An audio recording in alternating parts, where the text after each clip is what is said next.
Bonsoir à tous, bienvenue sur Public Sénat, ravi de vous retrouver pour un nouveau numéro d'Allons plus loin. Nous sommes ensemble en direct pendant 1 heure, émission spéciale consacrée au discours de politique générale de Jean Castex au Sénat ce matin.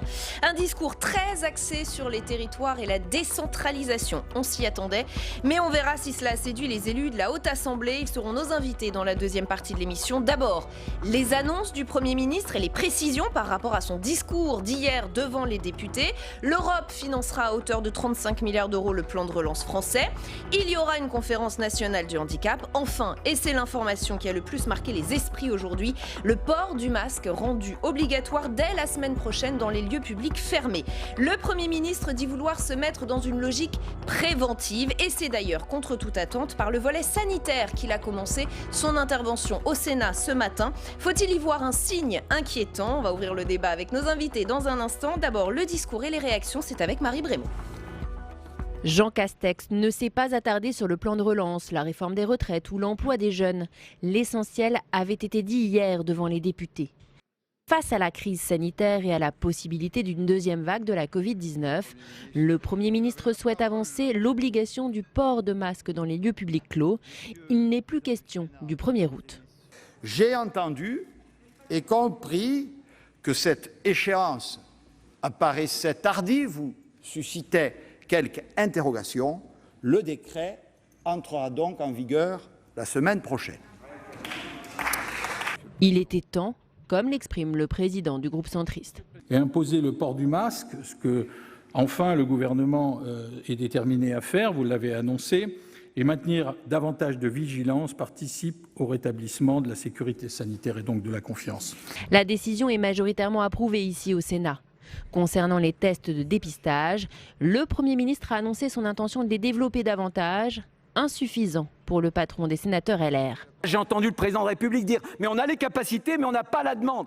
Non, c'est pas qu'on n'a pas la demande, on n'a pas la stratégie, monsieur le Premier ministre, pour tester. On nous avait promis 700 000 tests, on en fait 2 fois moins. Il ne faut pas attendre, la plupart des cas sont asymptomatiques. Le Premier ministre a défendu le Ségur de la santé, détaillant les investissements. 6 milliards du plan de relance dédié à l'investissement en ville et à l'hôpital, 13 milliards de reprise de dettes hospitalières. Des annonces qui n'ont pas convaincu à gauche de l'hémicycle. J'ai cette impression peut-être fugace, mais somme toute bien détestable. Pour vous, il faut que tout change pour que rien ne change. L'atterrissage du Ségur de la santé est à ce titre emblématique. Oui, le cap, vous le gardez. Jean Castex se dit homme des territoires et veut prendre à bras-le-corps le problème des déserts médicaux. Il souhaite généraliser la télémédecine, mais pas que. La décentralisation est en marche, aussi pour les structures de santé, au travers de contrats territoriaux.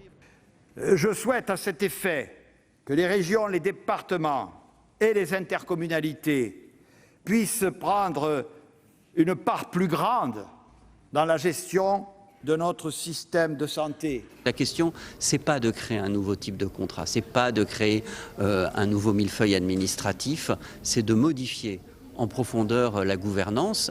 Autant dire qu'en matière de santé, le nouveau gouvernement doit encore convaincre ici, au Sénat. Et avec nous pour la première partie de cette émission spéciale en direct ce soir sur Public Sénat, Alexandre Malafaye, bienvenue. Vous êtes président fondateur du think tank Sinopia. Nicolas Tenzer, bienvenue, politologue, président du Centre d'études et de réflexion pour l'action politique. Pablo Pio-Vivien, bienvenue. Vous êtes responsable éditorial de la revue Regard. Et Ambroise Méjean est également avec nous, mais à distance. Délégué général des Jeunes avec Macron, membre du bureau exécutif d'En Marche. Bienvenue à tous les 4 et merci d'être avec nous. Port du masque obligatoire dès la semaine prochaine, annoncé d'entrée de jeu ce matin au Sénat. Jean Castex accélère. Alexandre Malafaye, est-ce que vous y voyez une preuve d'écoute, de réactivité? Il y avait des inquiétudes sur ce point précis. Il a réagi extrêmement rapidement. Oui, je ne suis pas dans le consensus sur le port du masque universel, parce que je pense qu'à un moment donné, il faut trouver le bon équilibre entre le retour à une vie normale et évidemment les mesures de prophylaxie. Il y a des endroits où évidemment le port du masque paraît de très bon sens, je pense notamment au transport en commun. Après, il y a un signal bizarre. C'est-à-dire, on nous parle aujourd'hui de territoire, de vouloir déconcentrer, donner du pouvoir, des responsabilités, et on reprend le grand principe d'une loi universelle pour tous, un décret qui va s'appliquer à tout le monde partout. Voilà, je pense qu'il aurait été beaucoup plus préférable de dire voilà, on crée les conditions pour que partout c'est nécessaire, partout les maires l'estiment, partout en lien avec les préfets, on décide de reporter le masque. Mais est-ce qu'à Paimpol, est-ce que dans le fin fond du Finistère, est-ce que dans les montagnes, est-ce que dans certaines plages de France, il faut absolument, dans tous les commerçants de France, il faut continuer à porter le masque. Et donc, moi je dis juste une chose, tant qu'on ne retrouvera pas un mode de vie normal, on aura une activité qui vivra avec un rythme dégradé. En venant tout à l'heure, j'étais dans un taxi, il est à 30% de son activité. Jusqu'à quand ça va durer? Jusqu'à quand c'est supportable? Donc je pense que c'est un mauvais signal envoyé, alors qu'on aurait pu envoyer un signal autre, qui est de dire, écoutez, prenez vos mesures, il n'y aura pas d'arrêt de Conseil d'État, là où c'est nécessaire, vous faites le job. Le pouvoir aux autorités locales. Oui, c'est vrai que ça allait avec une logique de décentralisation, après tout. Oui, c'est ça, parce que là aussi, on entend beaucoup effectivement parler de la décentralisation, d'un nouvel acte, etc. Mais la décentralisation, ça ne veut rien dire. La décentralisation, c'est d'abord une question, tout simplement, de qu'est-ce qu'on fait et pourquoi on le fait. Si c'est uniquement pour donner plus de pouvoir à un certain nombre d'élus, que derrière, il n'y a pas des objectifs précis, on ne sait pas très bien à quoi ça sert. Hein. Est-ce que déjà, d'ailleurs, la décentralisation passée, les différents actes, sous les lois Raffarin, etc., est-ce que ça a donné de bons résultats en termes d'amélioration de la gestion des collectivités locales, en termes d'économie publique, en termes d'emploi, etc. Je pense qu'il faudrait d'abord en tirer le bilan. Sur la question du masque, moi je pense qu'effectivement, je suis assez d'accord avec ce que disait Alexandre Malafaille, c'est-à-dire je pense qu'effectivement il faut là pour le coup trouver des solutions locales, mais avec une inquiétude colossale. Moi j'ai une vraie inquiétude sur qu'est-ce qui va se passer dans 6 mois, dans 1 an, dans 2 ans. Donc vous êtes plutôt rassuré par le fait qu'il accélère le tempo sur le port du masque obligatoire dans les lieux publics? Non, moi je pense qu'encore une fois, je suis assez d'accord, j'irai avec beaucoup de précautions sur toutes les mesures qui risquent quand même de nuire à l'activité économique. Je ne dis pas qu'il ne faut pas le faire, hein. Je veux dire, il y a des endroits, je suis assez d'accord, hein, où il faut le faire. Mais globalement, quand je vois l'état des cinémas, des théâtres, des salles de concert, d'un certain nombre de magasins, quand je vois aussi les contraintes aujourd'hui qui pèsent sur les jeunes, hein, encore une fois, beaucoup l'ont dit, hein, les jeunes, me semble-t-il, ont été vraiment sacrifiés dans cette affaire. Et je pense que là, il y a quand même une réflexion à avoir. Il y a des équilibres à trouver. C'est pas facile. Je ne dis pas que j'ai la solution clé en main. Personne ne l'a. Mais enfin, faisons attention et ne négligeons pas cet aspect-là. Il y a ce que vous dites, et puis certains observateurs affirment aussi que Jean Castex a un peu court-circuité Emmanuel Macron en avançant la date du port obligatoire des masques. Vous allez me dire si c'est votre avis dans un instant, Pablo Plio, Vivien. Est-ce vraiment le cas? Je vous rappelle juste les mots du chef de l'État le 14 juillet. Je souhaite que dans les prochaines semaines, on rende obligatoire le masque dans tous les lieux publics clos. Nous allons nous mettre en situation de pouvoir, par exemple, à partir du 1er août, le rendre totalement obligatoire. En attendant, il recommande à tous nos concitoyens de porter le masque au maximum. Est-ce que ça vous a semblé contradictoire avec ce qu'a annoncé Jean Castex aujourd'hui au Sénat? Moi, très honnêtement, je pensais que ce genre de cafouillage sur les dates qui sont avancées, qui sont repoussées, les tests où on dit qu'on va en avoir 700 000 et puis finalement on en a plus de 200 000, etc. Je pensais que ça avait été circonscrit au moment de la crise la plus aiguë qu'on a connue jusqu'au 11 mai finalement. En fait, là, on se rend compte que non. On se rend compte que même pour vous, il y a un la cafouillage, crise... là. Pour vous, il y a quelque chose qui n'a pas marché. Enfin, je veux dire, il a annoncé, c'était assez clair dans le verbatim que vous avez écrit sur votre écran, c'était assez clair que c'était le 1er août. Et effectivement, il a dû rétro-pédaler parce que de toute façon, cette date ne correspondait à rien. De façon, les autorités de santé, derrière, il y avait des gens sur les plateaux, des médecins, des épidémiologues qui disaient mais pourquoi le 1er août, pourquoi pas le 3 août et pourquoi pas le 30 juillet, on ne comprend pas trop cette date. Donc voilà, donc Jean Castex est obligé de rétro-pédaler, d'accélérer effectivement, comme vous dites, le calendrier. Après, il y a le masque, on se pose la question de est-ce que c'est important, le port du masque universel sur tout le territoire. Moi, je suis assez d'accord avec ce que vous avez dit, mais il ne faut pas oublier que c'est un pis-aller. Enfin, je veux dire, c'est pas ça la chose centrale, la mesure centrale, et tous les professionnels le disent, c'est les tests. Et c'est ce qu'a dit Bruno Retailleau tout à l'heure dans son allocution, dans l'hémicycle. C'est les tests, il faut des tests. Et tant qu'on ne sera pas capable de tester un maximum de gens de façon aléatoire, de façon ciblée, etc., on ne pourra pas, ce que vous disiez, oui, et c'était assez juste de dire, il faut réfléchir par territoire, prendre des petits territoires, dire aux ARS, maintenant, vous avez un petit territoire dans lequel il y a des cas, donc celui-là, on va faire le port du masque obligatoire, voire on va reconfiner provisoirement. Mais pour faire ça, il faut pouvoir faire des tests. Or, aujourd'hui, on n'est pas capable de les faire. Ambroise Méjean, est-ce que vous y avez vu une sorte de cafouillage quand même dans la communication, et ce serait un peu rapide, entre le président et son nouveau Premier ministre?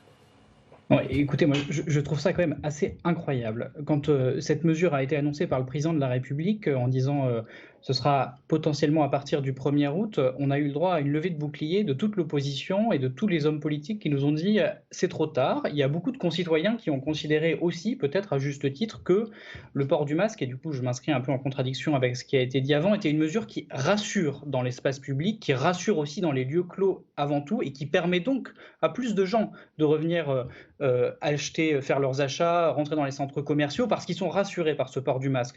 Et donc si le port du masque permet de faire en partie rassurer la population, et qu'en plus il est demandé par une partie de la classe politique, mais aussi par les citoyens, je ne vois pas pourquoi on nous reprocherait d'avoir avancé ce dispositif. C'est assez incroyable quand même dans la classe politique française, on a la sensation que des questions sanitaires, et on l'a vu pendant cette crise et on le voit encore aujourd'hui, sont l'objet de débats politiques incessants. Est-ce qu'on ne peut pas à un moment accepter le fait que simplement le gouvernement a pris une décision, on lui a dit vous n'allez pas assez vite, le gouvernement a reconnu que potentiellement ce n'était pas assez rapide et a décidé de prendre cette décision plus rapidement.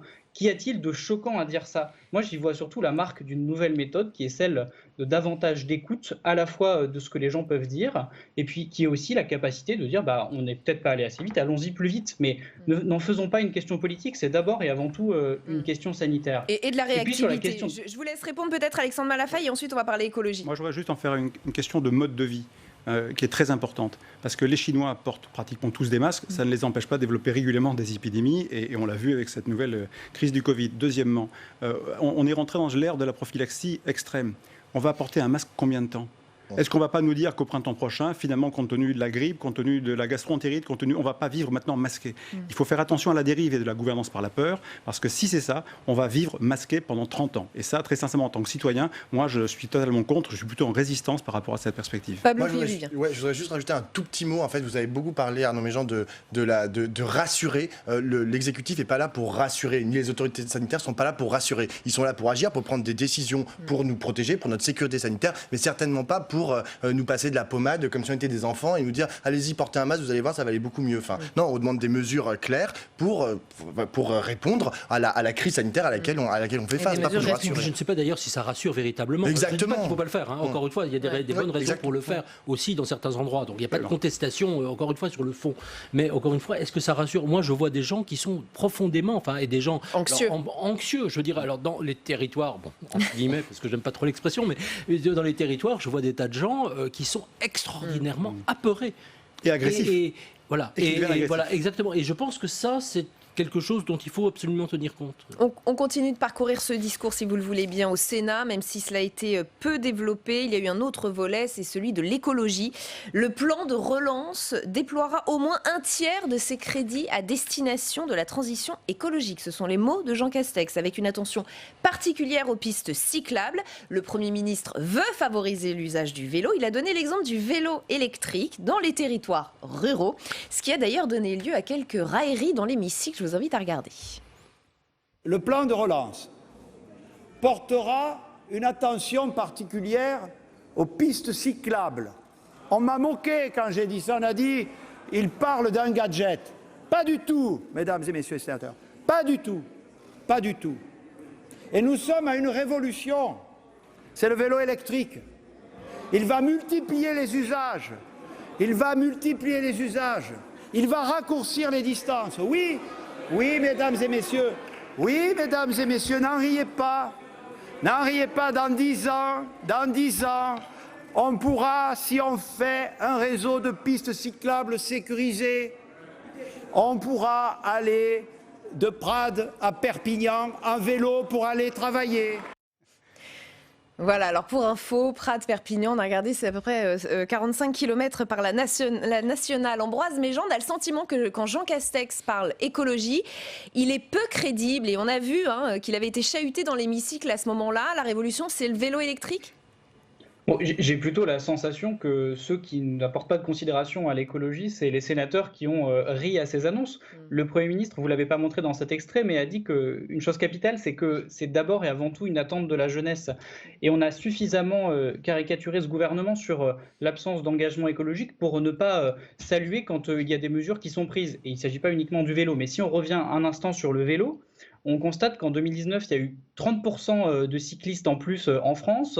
Il y a une mesure assez simple, mais redoutablement efficace, qui a été prise pendant la crise du Covid, c'est la prime pour la réparation du vélo à 50 €. C'est 360 000 réparations qui ont été faites. Donc, vous vous rendez compte de l'élan, de l'entrain qu'il y a dans la population pour le vélo. Nous, chez les Jeunes avec Macron, on défend une prime qui permet du coup d'acheter un vélo dans le cas où on rend une voiture polluante.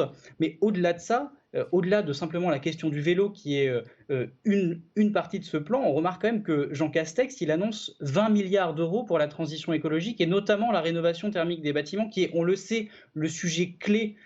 Donc il y a quelque chose de profondément écologique dans ce qui a été dit et je vois plutôt dans la réaction des sénateurs quelque chose d'assez décevant au regard de l'ambition sur ce sujet et c'est dommage qu'on soit réduit à commenter ces colibés plutôt qu'à commenter le fond du sujet et les désaccords politiques qui pourraient exister. Nicolas Tenzer, est-ce que Jean Castex est visionnaire quand il nous parle de son vélo électrique comme d'une révolution et qu'effectivement c'est une attente de la jeunesse ou est-ce qu'il paraît un peu amateur parce que son discours est peu crédible? Disons que c'est une dimension comme une autre. Moi, je ne suis pas du tout contre le vélo électrique. Bon, il y a toujours quand même des gens qui ne pourront jamais l'utiliser pour des tas de raisons, parce que ce sont des gens qui sont malvoyants, ce sont des personnes âgées, ce sont des mères enceintes, etc. Bon, enfin, il y a plein de populations pour qui... Ou avec des enfants. Ou avec des enfants. Enfin, je veux dire, il y a malgré tout... Bon, maintenant, encore une fois, si on le développe de manière sécurisée, parce qu'aujourd'hui, honnêtement, prendre le vélo, y compris à Paris, il y a certains endroits, c'est un risque absolument majeur. Bon, donc, mais encore une fois, qu'on s'engage dans cette direction me paraît plutôt une bonne chose. Le vrai sujet, et là, c'est effectivement quelque chose sur lequel il n'y a pas de réponse très claire, c'est comment faire pour qu'en France, la priorité qui a été donnée il y a plus de 30 ans aux poids lourds, effectivement, soit inversée. Je pense que ça, c'est un vrai sujet. Ça, c'est un sujet majeur. Il y a eu des choix qui ont été faits sous plein de gouvernements, encore une fois depuis 30 ans. Il ne s'agit pas d'accuser ce gouvernement, bien sûr. Et je pense que là, il y a un vrai sujet. Et aujourd'hui, compte tenu des finances publiques, dire on va tout miser et refaire des petites voies de banlieue, des trains, etc., je ne sais pas comment on fait. Et là, je pense qu'il y a un vrai problème d'équilibre économique. Maintenant, on ne va pas débattre sur est-ce que c'est 20 milliards qu'il faut, est-ce que c'est 100 milliards, etc. On a quand même l'impression qu'il en faudrait beaucoup plus. Mais encore une fois, on se heurte à quand même un vrai problème de gestion des finances publiques, qui n'est pas si facile. Pablo Piovilla. Oui, moi, il y a quand même un truc qui m'a un peu choqué dans le discours. Alors là, tout d'un coup, j'ai comme un doute, mais il n'a pas parlé des référendums. Il a des référendums qui avaient été...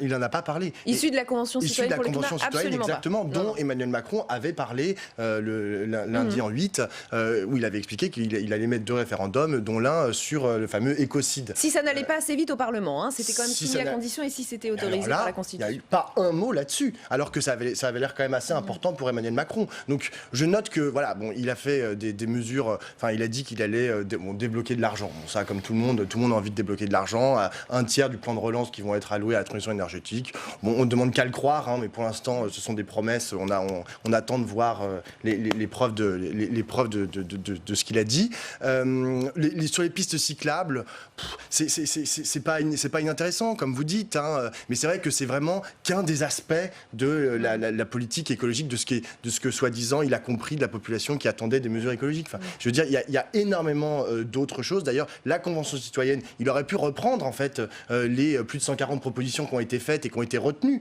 soi-disant par l'exécutif. Il aurait pu reprendre cette feuille de route et dire bon ben voilà, je vais tous les faire. C'est pas ce qui a été fait. Il est rentré par le petit bout de la lorgnette. Il va sur ce sujet de façon... vous avez dit qu'il n'était pas très crédible. Moi, je trouve qu'il n'est pas très ambitieux. Je dis il semble peu crédible dans l'hémicycle au moment où il parle d'écologie. Moi, je le trouve peu ambitieux. Parce qu'il a quand même eu des mots forts devant les députés. Alors là, c'était dans son discours de politique générale hier à l'Assemblée nationale. Et il faut être juste, il emploie quand même des mots forts. L'écologie, c'est notre affaire à tous. Elle doit être créatrice de richesse. Je crois à la croissance écologique, pas à la décroissance verte. À nous de concilier transition écologique et pouvoir d'achat. Il veut, et je le cite toujours, faire de l'économie française l'économie la plus décarbonée d'Europe. Il y a quand même du fond, il y a quand même des promesses là, non ? Oui, il y a un vrai constat et une vraie nécessité. De toute façon, le défi climatique additionné à la crise sanitaire que nous traversons nous place au bon moment, si je puis dire, pour accélérer la transformation du pays et du vieux continent qu'on considère qui est l'Europe. Voilà, Hubert Védrine, dans son dernier bouquin, et après, parle d'écologisation comme on parlait d'industrialisation. Donc c'est le bon moment, voilà, pour amorcer, pour accélérer, pour se poser toutes les bonnes questions. Alors après, on peut faire un cas particulier du vélo et des pistes cyclables. Ça n'a rien à voir avec les ronds-points. C'est un vrai sujet d'aménagement du territoire et ça apportera un certain nombre de bonnes réponses à un certain nombre de populations qui en ont besoin. C'est un exemple. ensemble. Alors, Et là, vous sentez qu'il a pris la mesure du... Écoutez, je pense que c'est 20 ans de boulot. Donc, il est en train d'ouvrir un chantier qui avait été tenté d'être ouvert par Nicolas Hulot, par d'autres avant. Avant, on faisait du bricolage, on faisait de l'écologie au sens souvent punitive et souvent influencée par une vision de gauche des choses. L'écologie appartient à tout le monde. Donc, il faut nécessairement transformer de manière intelligente, pas en punissant l'énergie nucléaire et en augmentant le prix de l'électricité parce qu'on fait du renouvelable à un prix indécent pour le consommateur. Non, il faut transformer. Mais il faut aussi se poser les questions d'aménagement du territoire de manière durable. Comment on peut profiter, entre guillemets, de la crise actuelle pour transformer le monde du travail, pour faire en sorte que ceux qui, aujourd'hui, sont condamnés, entre guillemets, à travailler en centre-ville, notamment dans les métiers de service, puissent travailler en dehors des centres-villes, pour finalement remettre l'homme au centre des priorités et non pas au centre des villes pour travailler. Et là, il y a une formidable opportunité de transformation qui nous est offerte avec, si je puis dire, avec cette crise. Et là, on ouvre la voie. Voilà. Il faut aménager le territoire. Alors, ça va coûter très cher, parce que faire des ronds-points, aménager la 4G, demain la 5G, pour que tout ça puisse fonctionner de manière durable, donner le pouvoir aux maires pour construire, pour faire ce qu'ils ont à faire, pour pouvoir recevoir les populations qui voudront s'installer, tout ça va supposer qu'on révolutionne un peu la gouvernance. Parce qu'aujourd'hui, quand tout est concentré à Paris, c'est compliqué. Et pour vous, c'est bien parti, Ambroise Méjean, et ensuite on passe au 3e chapitre? Bah oui, là on a quand même la vision assez claire qui a été détaillée. Et je reviens un petit peu sur ce qui a été dit. Effectivement, vous l'avez en partie cité, mais le sujet de la Convention citoyenne a été abordé à l'Assemblée nationale. Il faut rappeler qu'il y aura un projet de loi qui sera déposé d'ici la fin de l'été afin de transcrire une grande partie des propositions, sauf celles sur lesquelles le président a mis un veto, entre guillemets. Donc il y a une avancée concrète et il faut la saluer et aller encore plus loin. Et nous, on pousse pour que le gouvernement soit le plus ambitieux possible en matière d'écologie. Après l'écologie, le régalien, autre volet sur lequel l'exécutif est jugé un peu trop léger. Le nouveau Premier ministre a bien évoqué l'ordre républicain. Il a bien parlé, je cite, de sa totale détermination à assurer la sécurité. Il dit bien vouloir une justice plus efficace. Pourtant, c'est sur ce terrain régalien que l'opposition de droite au Sénat attend des actes. Je vous invite à écouter Bruno Retailleau dans l'hémicycle après le discours de Jean Castex.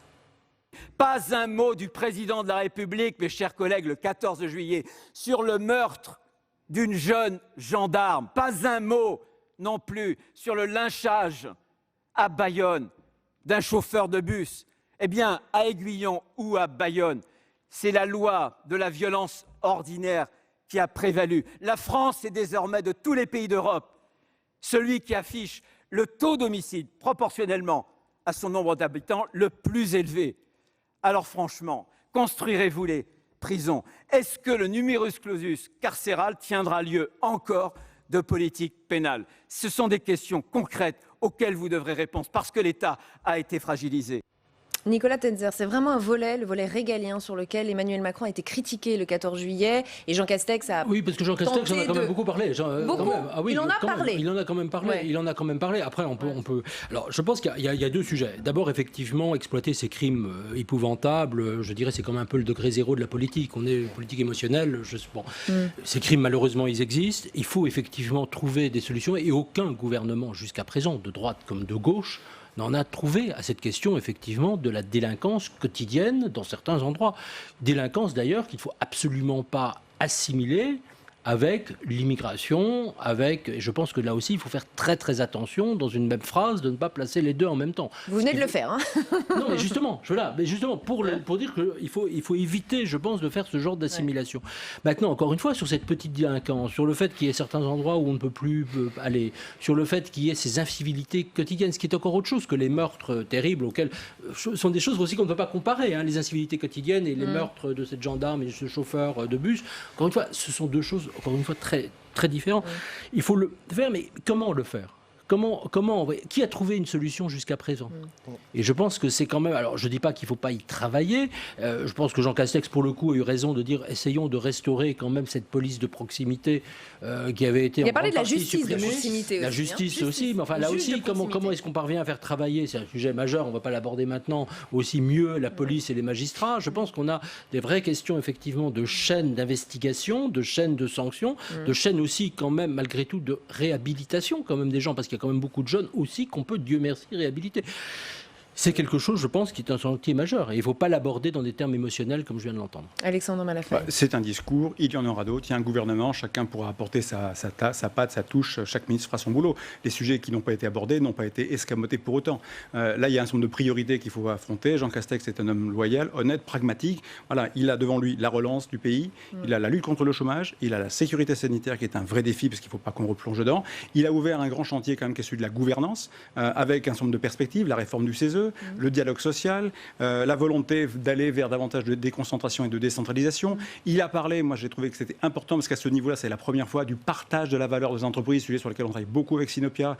Et là, j'ai trouvé que pour le coup, il le mettait au bon niveau en voulant vraiment faire un sujet important pour les 2 années qui restent ou les 12 Qu'est-ce que mois. vous voulez dire par là? Qu'il ne peut pas tout faire et qu'après tout le régalien passe après? Non, mais parce c'est qu'en pas ce qu'une moment, question. c'est pas le C'est sujet. que d'abord, la priorité, c'est de relancer le pays et de mettre, si je puis dire, une dynamique avec la confiance qui peut venir pour dire voilà ce qu'il faut qu'on fasse en priorité des priorités et voilà comment on va le faire. Et le comment on va le faire, c'est le dialogue social, c'est la volonté de faire autrement en matière de gouvernance, c'est de discuter avec les uns, avec les autres, c'est de réunir demain les partenaires sociaux pour voir un certain nombre de sujets et voir comment on les traite et on les aborde. Ça, c'est important. Et la gouvernance est centrale. Les défauts de gouvernance des 3 dernières années nous ont amenés dans plein d'impasses. On les a vus. C'est un défaut de gouvernance qui crée les gilets jaunes. On ne va pas refaire toute l'histoire. C'est un défaut de gouvernance qui fait que la réforme des retraites s'enlise et aboutit à le fiasco qu'on a connu et qui fait que la France s'est présentée devant le Covid-19 avec 2 genoux à terre. Voilà. Donc, à un moment donné, une bonne gouvernance, ça s'apparente à des méthodes pragmatiques et un discours d'une heure. Bon, on ne peut pas tout dire. Et voilà. Et à un moment donné, il faut présenter l'essentiel. L'essentiel, c'est vrai qu'il y a des sujets sensibles. C'est vrai qu'à un moment donné, on est malheureux quand on voit des gens qui se font tuer, mais on ne peut pas tout dire dans 1 heure. Parce qu'il annonce une loi quand même contre les séparatismes, Oui, il l'a dit, un oui, retour voilà. des juges de proximité pour la délinquance du quotidien. Il a quand même annoncé quelques... Oui, ce qui sont des choses différentes. Hein. Exactement, Faut faire attention. exactement. Moi, je trouve, enfin, je comprends ce que vous dites, mais je trouve un peu vache Bruno Retailleau quand il dit oui,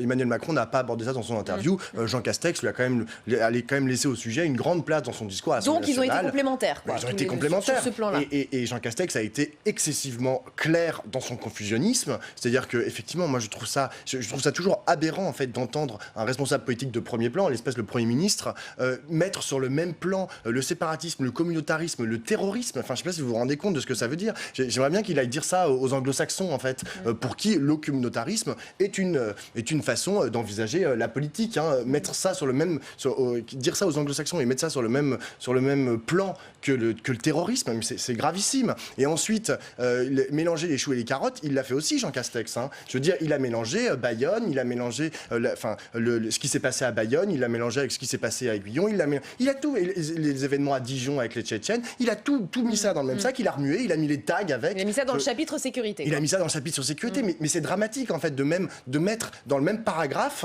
le terrorisme et les tags et de faire un tag. En quoi faire un tag? La délinquance du quotidien, ce qu'il a appelé la délinquance du quotidien. Mais enfin, c'est vraiment la délinquance la plus menue du quotidien. Et croire qu'on va pouvoir... En plus, il dit ça, et c'est ça qui est assez intéressant, il dit ça juste après avoir dit oui, il faut que la France et la République soient unies. Il faut la ressouder, il a dit hier. Mais franchement, dire ça et balancer derrière, oui, de toute façon, tout ça, c'est la même chose, et en fait, créer des lignes de fracture qui sont dramatiques dans notre société, entre, je ne sais pas ce qu'il imagine, la France des territoires et puis la France des quartiers, parce que j'imagine que c'est comme ça qu'il articule les choses, je trouve ça dramatique. Mon petit doigt me dit qu'Ambroise Méjean va vous dire que vous caricaturez un peu le discours de Jean Castex. Oui, mais si légèrement que ça n'en paraît pas choquant. Mais non, mais je pense qu'au-delà de ça, il faut peut-être quand même essayer de dézoomer un petit peu et considérer que dans un discours effectivement d'1 heure, c'est un peu difficile d'apporter des nuances aussi semblables. Mais je pense que ce qui est intéressant, c'est quand même de voir que la droite, dans ce débat au Sénat, semble un peu perdre pied, parce que dire que ce gouvernement n'a pas fait de régalien, c'est quand même assez drôle quand on regarde le fait que c'est le gouvernement qui a le plus augmenté le budget de la sécurité, le plus augmenté le budget de la justice, le plus augmenté le budget de la défense depuis 30 ans. On peut difficilement leur reprocher ça. Et puis, quelque chose d'assez symbolique aussi, mais néanmoins important, c'est quels sont les premiers déplacements de Jean Castex. Le 2e déplacement, il le fait dans un commissariat à La Courneuve. Son 3e déplacement, il le fait avec Éric Dupond-Moretti à Bobigny en annonçant un budget de la justice encore en hausse. Et son 4e déplacement, il le fait à Dijon avec Gérald Darmanin pour annoncer l'arrivée de 20 policiers supplémentaires. Donc toutes ces mesures, elles sont extrêmement concrètes. Moi, je suis très heureux d'entendre à la fois la généralisation des caméras piétons par le président de la République dans son interview, donc il parle bien évidemment de sécurité à ce moment-là, et en même temps d'entendre qu'on a une volonté de faire une justice de proximité, qu'on a la volonté de continuer à recruter des policiers. Tous ces sujets-là sont essentiels, et oui, il ne faut pas tout mélanger, je suis totalement d'accord avec ça. Cependant, c'est quand même un peu plus difficile dans un discours d'une heure de ne pas parler des sujets les uns après les autres. Nicolas Tenzer, pour conclure en quelques secondes. Moi, je pense qu'il y a deux choses. Premièrement, il y a un vrai sujet, c'est quand même, encore une fois, la priorité. Là, on a un Premier ministre, effectivement, qui s'attache à beaucoup de points très concrets. C'est normal, c'est l'exercice le veut, hein, le discours de politique générale. Derrière, on a un peu l'impression de retrouver Rocard. Vous savez, avec il faut d'abord repeindre les cages d'escalier. Et je trouve qu'il y a un point de commun, en quelque sorte. Est-ce que derrière, ça veut dire qu'il y a cette vision des priorités? Priorité première, là aussi on est tout à fait d'accord, c'est quand même refaire démarrer l'économie, recréer l'emploi. Et il est clair qu'Emmanuel Macron va être jugé là-dessus. S'il a une chance d'être réélu, ce sera parce qu'il aura fait redémarrer l'économie. Oui, pas sur une réforme de retraite. Et puis deuxièmement, effectivement, c'est essayer de trouver effectivement des axes qui n'introduisent pas la confusion et qui permettent de rassembler l'ensemble des camps politiques, parce qu'il ne faut pas l'oublier, Emmanuel Macron a perdu très largement la gauche social-démocrate. Et je pense qu'il en aura besoin. Voilà. Merci. Vous avez été très clair ce soir sur ces trois thématiques. Merci infiniment à tous les quatre d'avoir participé à cette première demi-heure. ALPL continue, toujours en direct. On poursuit l'édition spéciale autour du discours de Jean Castex au Sénat. On va cette fois se concentrer sur les volets décentralisation et territoire, puisque c'est décidément la patte de Jean Castex. Il l'a encore montré ce matin, au cas où les sénateurs ne l'auraient pas encore compris. Nouvelle déclaration d'amour aux collectivités locales, nouvelle promesse à la ruralité. Les mots d'amour sont là, mais les preuves et les actes, où sont-ils? On va demander aux premiers intéressés s'ils ont été convaincus ce matin. Avant cela, les détails, c'est avec Jonathan Dupriez. Monsieur le Premier ministre, vous avez la parole. Jean Castex a envoyé aux sénateurs un signal attendu. Face à eux, pendant 2h30, il s'est posé en Premier ministre des territoires. Territoire, le mot a d'ailleurs été prononcé 30 fois par l'ancien maire de Prades. Ils seront donc logiquement la pierre angulaire de sa politique. L'État, je l'ai dit, est le garant des fonctions régaliennes qui scellent l'unité de la nation. Mais pour l'ensemble des grandes transitions écologiques, économiques et sociales, les acteurs territoriaux doivent être à la manœuvre. Devant la Chambre haute, Jean Castex a aussi tenu à s'adresser particulièrement aux élus locaux et à saluer leur engagement pendant la crise. Les élus ont été remarquables d'implication et de dévouement, à commencer par les maires qui ont, comme toujours, été combattants de la première ligne et de la première heure. Lors de son discours, Jean Castex a surtout longuement détaillé sa vision en matière de décentralisation. Vision largement convergente avec celle du Sénat. Le locataire de Matignon souhaite accélérer la marche via le projet de loi dit 3D et déléguer aux collectivités davantage de compétences, notamment en matière de santé. Je souhaite à cet effet que les régions, les départements et les intercommunalités puissent prendre une part plus grande dans la gestion de notre système de santé, qu'elles puissent, si elles le souhaitent, s'associer aux investissements que nous allons y décider. Jean Castex a aussi confirmé la tenue prochaine d'une conférence nationale des territoires, ainsi que la présentation au Conseil des ministres avant la fin du mois d'un projet de loi organique ouvrant le droit à la différenciation, permettant aux collectivités davantage d'expérimentation au niveau local. Et avec nous pour cette deuxième demi-heure en direct, 4 élus de la Haute Assemblée. Olivier Paccaud, bienvenue. Vous êtes sénateur de l'Oise, rattaché au groupe LR, membre de la commission de la culture, de l'éducation et de la communication. Jean-Marc Gabouty, bienvenue à vous également. Bonsoir. Vous êtes sénateur RDSE de la Haute-Vienne. RDSE, je précise toujours pour nos téléspectateurs ce que ça veut dire. Rassemblement démocratique et social européen, je ne me trompe pas. C'est ça, mais radical. Radical. Et vous êtes vice-président du Sénat, membre de la commission des finances. Victoire Jasmin est également avec nous. Bienvenue à vous. Bonsoir. Vous êtes sénatrice socialiste de la Guadeloupe, membre de la commission des affaires sociales et membre de la délégation aux droits des femmes. Et enfin, Didier Rambaud est avec nous, mais à distance, sénateur La République En Marche de l'Isère, membre de la commission des finances. Merci infiniment à tous les quatre d'être avec nous. En direct ce soir, je parlais d'une déclaration d'amour au territoire de Jean Castex.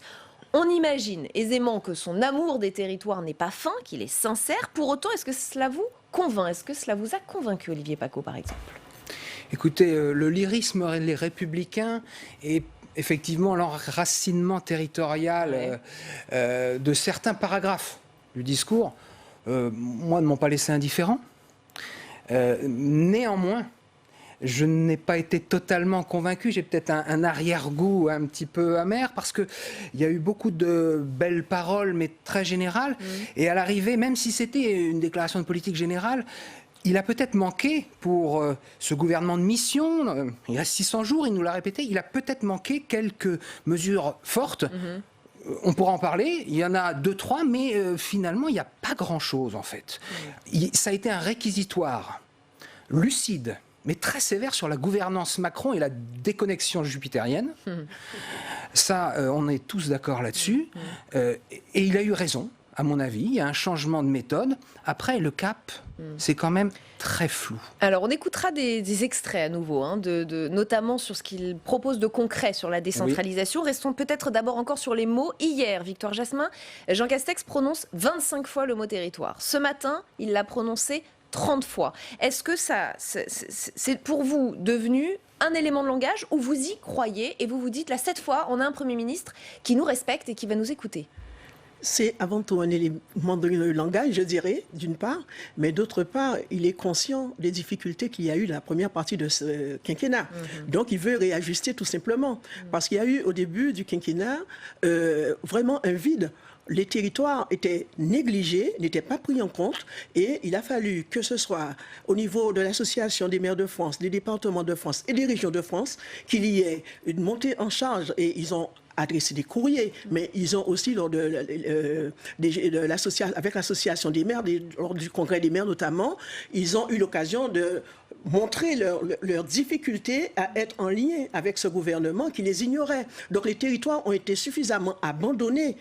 Et les maires n'étaient pas pris en compte, les territoires dans leur ensemble n'étaient pas pris en compte. Donc là, maintenant, cette nouvelle partie du quinquennat veut porter des réponses peu probables. C'est pas sûr qu'il y aura des vraies réponses. Mais là, il veut montrer qu'il a entendu les difficultés de la première partie. Il a entendu tous les reproches parce que le Sénat représente le territoire et dans la première partie de ce quinquennat, eh bien, il s'agissait d'éliminer, de supprimer le Sénat. Donc nous qui sommes des sénateurs, vous voyez très bien comment nous sommes élus. Nous sommes des personnes qui avons été élues dans nos territoires par des grands électeurs. Et quand on parle de supprimer le Sénat, parce que dans ce gouvernement, il y a encore des personnes qui disaient que le Sénat ne représentait rien. Dans la Chambre des députés, à l'Assemblée nationale, donc on a vu des personnes qui n'avaient jamais fait partie, ne serait-ce que d'une association. Parce que nous étions des élus, des personnes référentes sur nos territoires, et des personnes qui sont arrivées parce qu'ils se sont inscrits sur Internet, ont décidé que nous ne valons rien.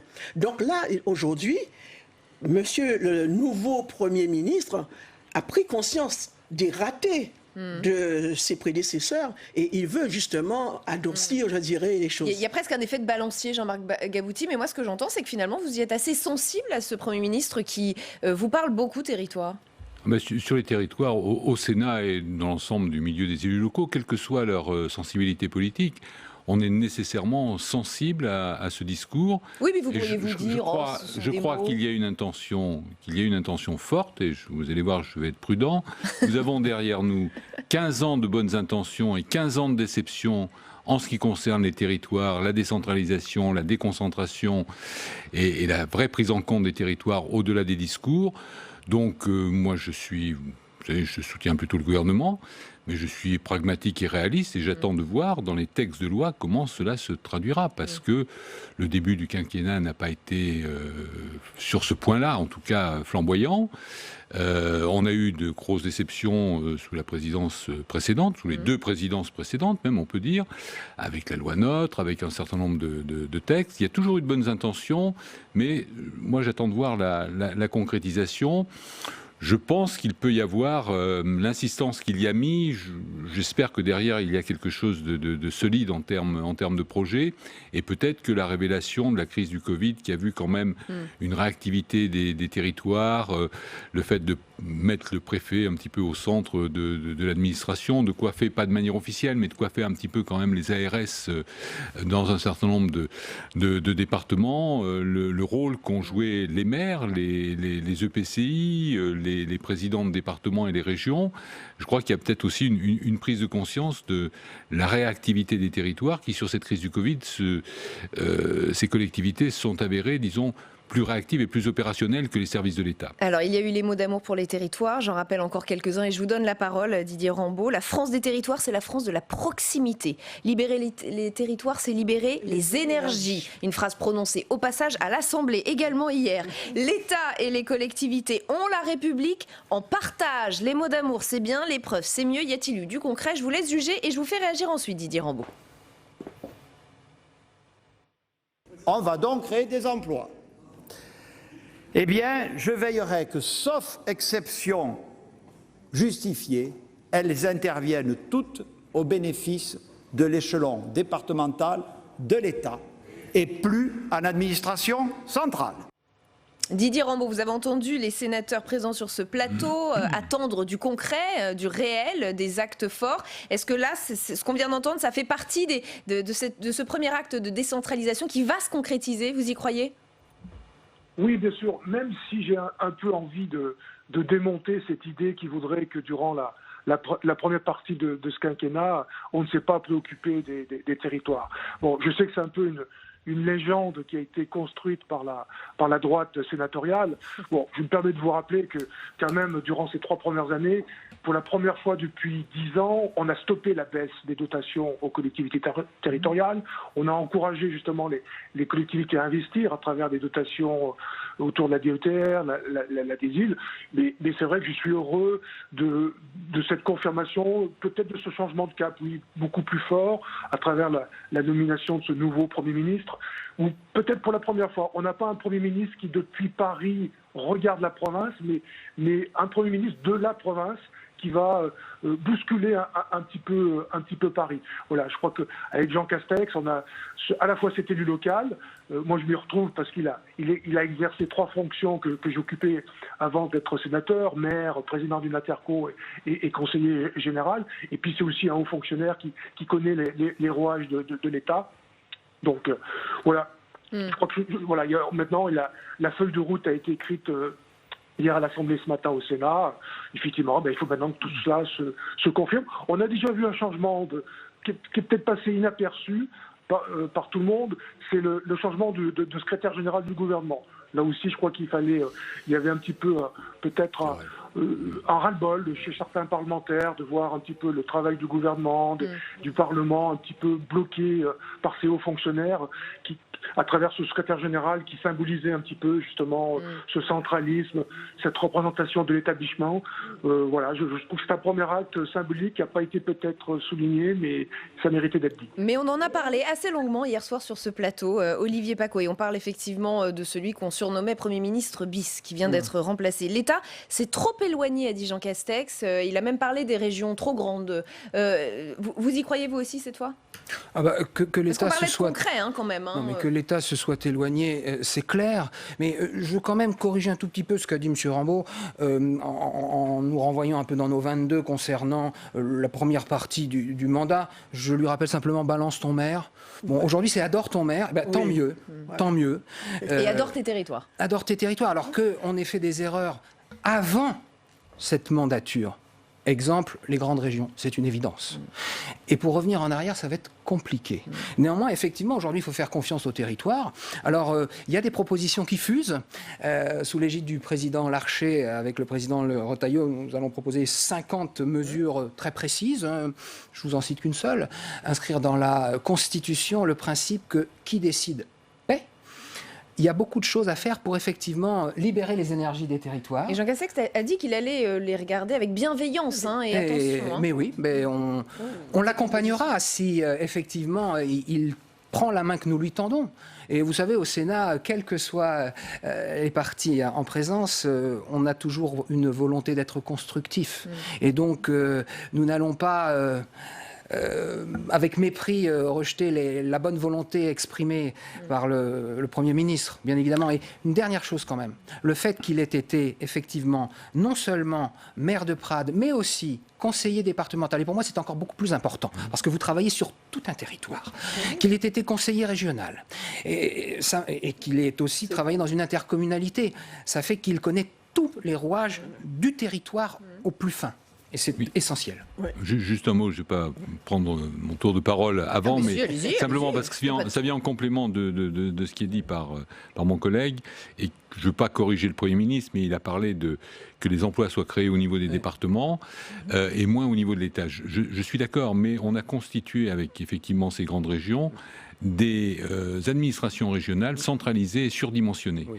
Aujourd'hui, dans une région comme la Nouvelle-Aquitaine, la DREAL, c'est 1100 et quelques personnes. Personne ne sait ce qu'ils font exactement. Enfin, voilà, même les préfets de département ne le savent pas.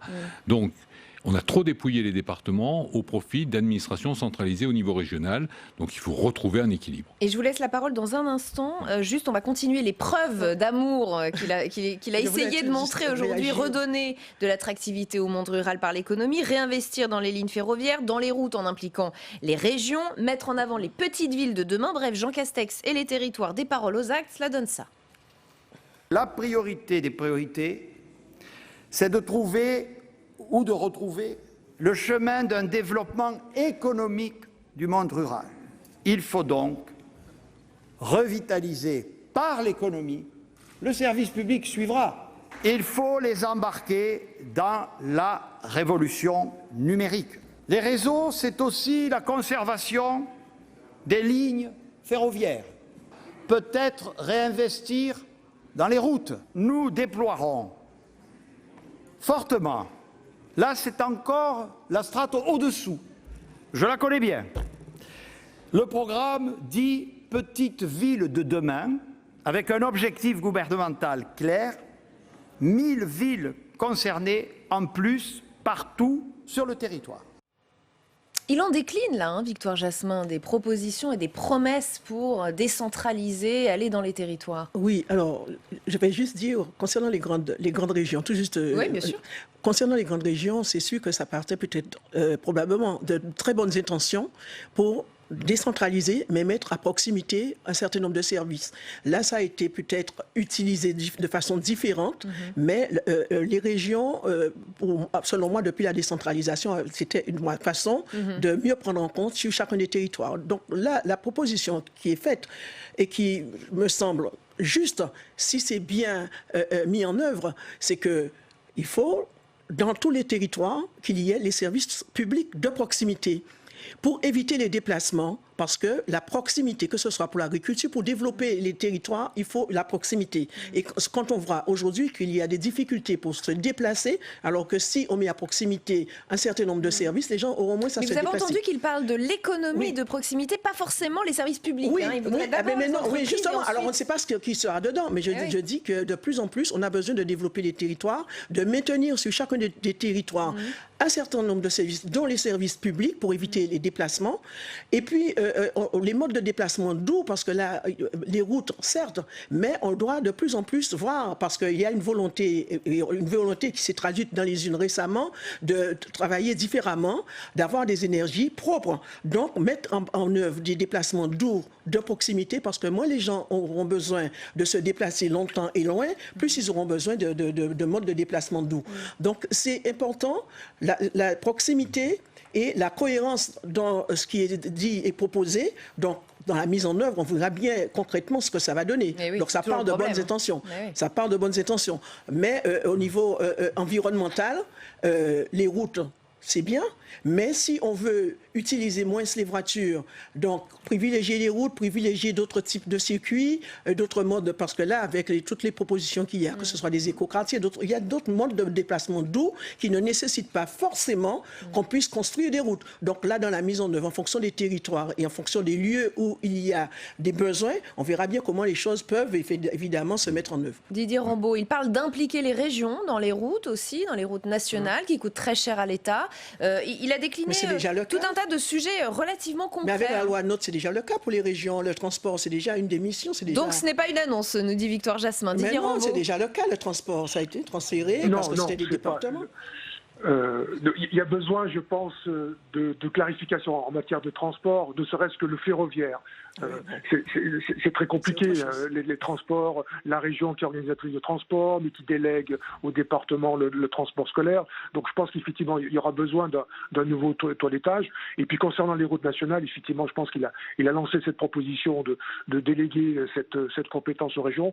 Ça me paraît être le bon échelon, d'abord parce que c'est la proximité, et puis c'est vrai que les routes nationales relient entre elles des métropoles, et c'est très bien que ça soit géré à l'échelle d'une région.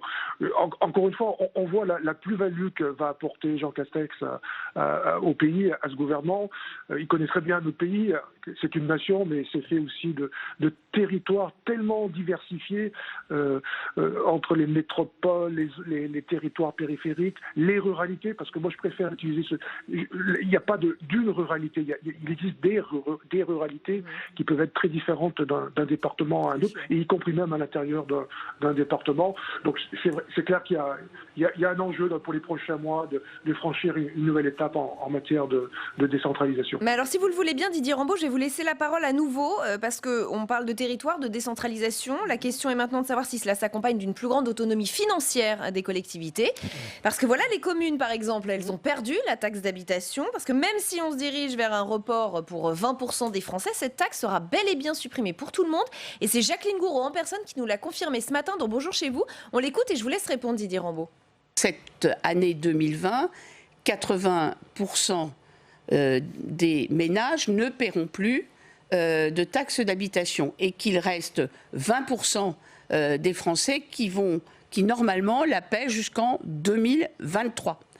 Le président de la République a évoqué cela comme une hypothèse, une réflexion, de voir si l'échéance serait reculée ou pas. Nous allons regarder cela de près. Mais ça veut dire décaler ou ça veut dire supprimer? Peut-être que les 20% la taxe d'habitation, continueront à de toute payer. façon, va être supprimée. Ça, pour tout le monde. C'est certes pour tout le monde. Elle sera supprimée pour tout le monde. C'est confirmé par Jacqueline Gouraud, Didier Rambaud. Alors, quid de l'autonomie financière des communes? Alors d'abord, se rappeler que la suppression de la taxe d'habitation, c'était un engagement du candidat Emmanuel Macron, qui avait un objectif de rendre du pouvoir d'achat aux Français en environ 20 milliards d'euros. Alors certes, elle est supprimée, mais elle est aussi compensée, et heureusement. Alors je sais bien que derrière, il y a le débat, quid de l'autonomie fiscale. Bon, vous savez, moi j'ai fait presque 3 mandats de maire.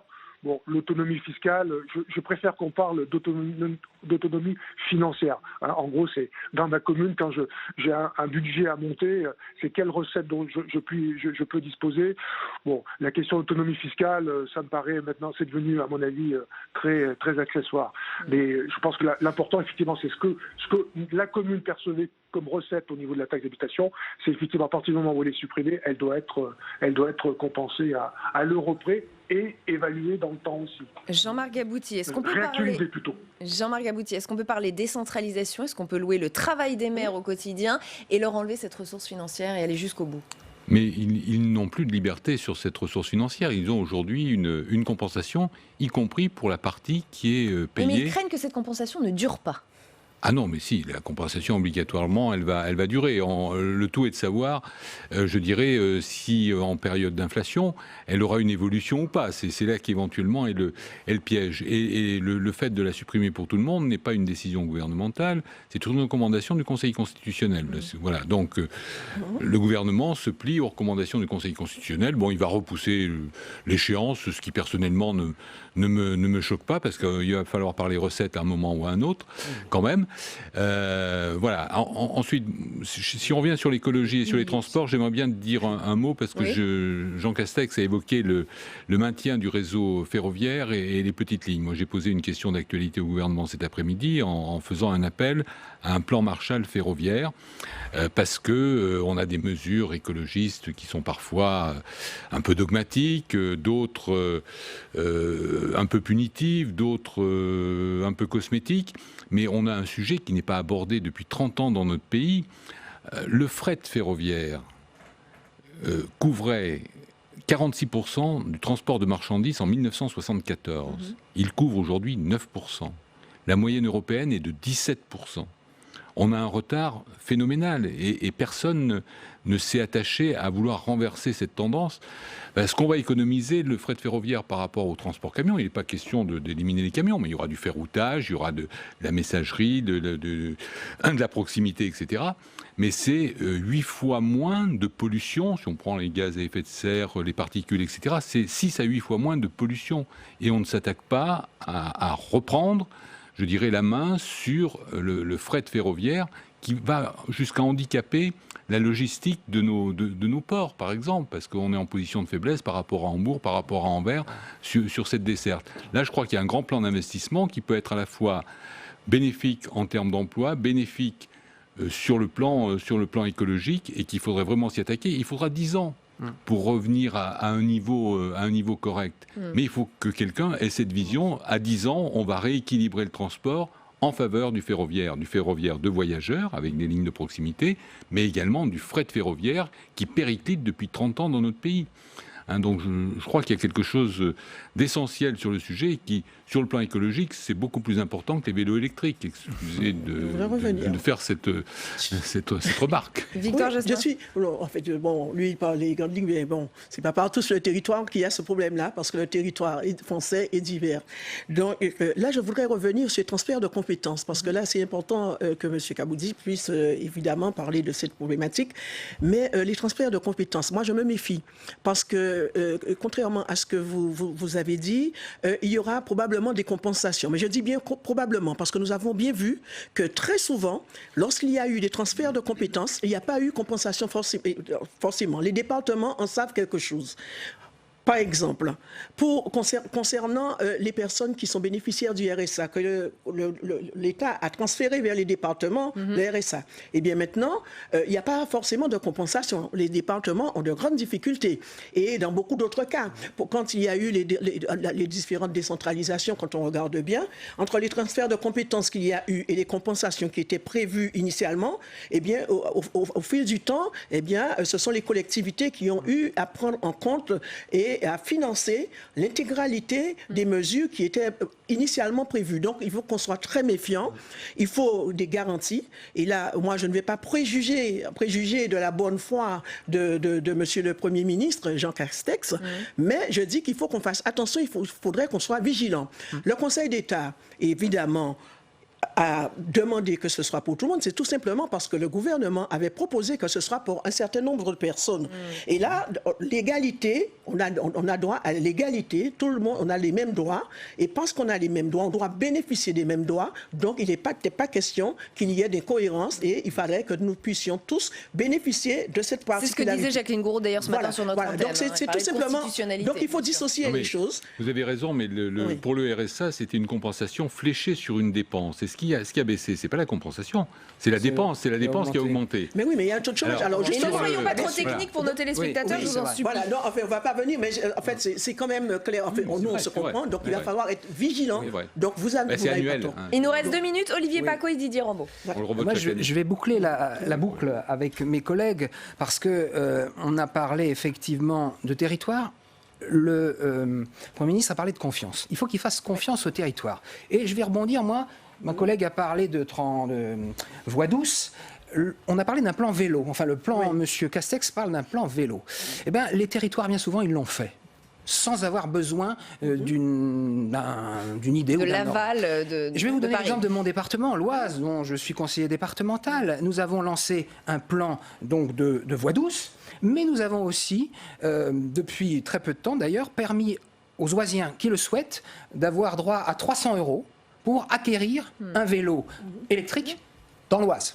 Alors pas fabriqué, mais vendu dans l'Oise. On n'a pas eu besoin de M. Castex. Simplement laisser, Monsieur le Premier ministre, aux communes, aux départements, aux régions, les moyens de leur politique. Il y a une intelligence dans les territoires, il y a un savoir-faire dans les territoires, il y a une connaissance fine de leur environnement qui leur permettent d'être beaucoup plus efficaces que l'État. C'est ça le principe de la décentralisation. Alors chiche pour plus de décentralisation. Et je vous laisse répondre, Didier Rambaud.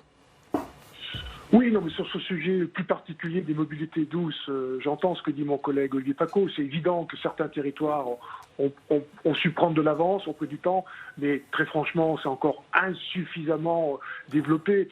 Beaucoup n'y ont pas cru. Et c'est important à un moment donné qu'il y ait une impulsion qui soit donnée par l'État et après, bien évidemment, relayée par les territoires. Et j'entends effectivement que la question des moyens, effectivement. Mais voilà, je crois qu'il faut une impulsion et après laisser effectivement au territoire. On prend l'exemple de 90 km/h. On va devoir s'arrêter, Didier Rambaud, rapidement, quelques secondes. Non, alors en un mot, l'histoire des 90 km/h serait pu passer comme une lettre à la poste si tout simplement, dès le début, on avait dit au département, écoutez, voilà, il faut réduire la vitesse sur nos routes départementales, à vous de gérer ça, chacun dans vos départements, parce que vous êtes les mieux à même de juger quelles sont les routes qui sont plus ou moins en sécurité. Le mot-clé de la soirée de ce discours de Jean Castex, décentralisation. Mais c'était trop centralisé, il dévisse un peu. Parce et voilà, il est en train de dévisser, à voir les actes maintenant. Merci infiniment à tous les quatre d'avoir participé à cette émission spéciale. La LPL revient lundi à 18h. Demain, bonjour chez vous, 7h30, 9h. L'invité politique Doriane Mancini, Marc Fesneau, ministre chargé des relations avec le Parlement et de la participation citoyenne. Très très bonne soirée sur Public Sénat, à lundi.